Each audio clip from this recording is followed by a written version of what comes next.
waxaan u joognaa meeshan amniga gargaarka gurmadka aan u joognaa reer Jabuuti 11 sanadood baa noo socota imika 11 sanadood oo Soomaaliya aan joognaa alxamdulillah hawsha si fiican baa socota waa isla shaqeynaa maanta farxadana waa la qayb tabnay waa noo yimaadeen kolka waxaan leeyahay fursadda maanta waan ka faa'iideysanayaa reer Jabuuti oo dhan xukuumadda ha noqdaan shacabka ha noqdaan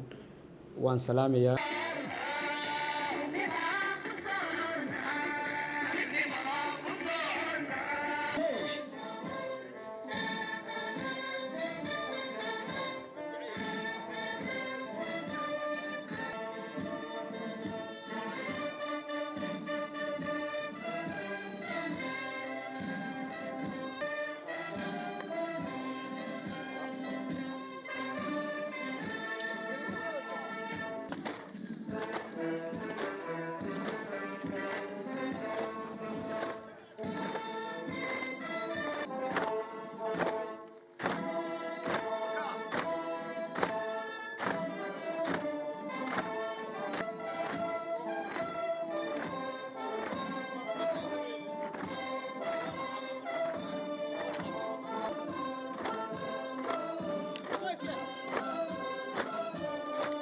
waxaan hambalyo leeyahay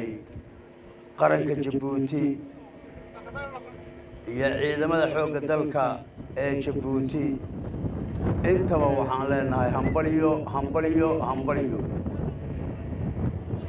waddan kasta wuxuu leeyahay history iyo taariikh lagu garto ama lagu maamuuso waxaan maanta farxadda la qaybsanaynaa ciidanka qaranka dawladda Jabuuti oo sanad guuradiisii maalintii la aasaasay aan la wadaagayno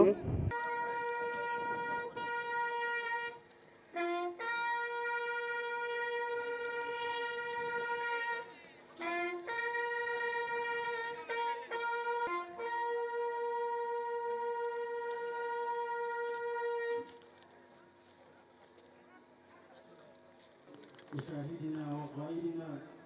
وصغيرنا وكبيرنا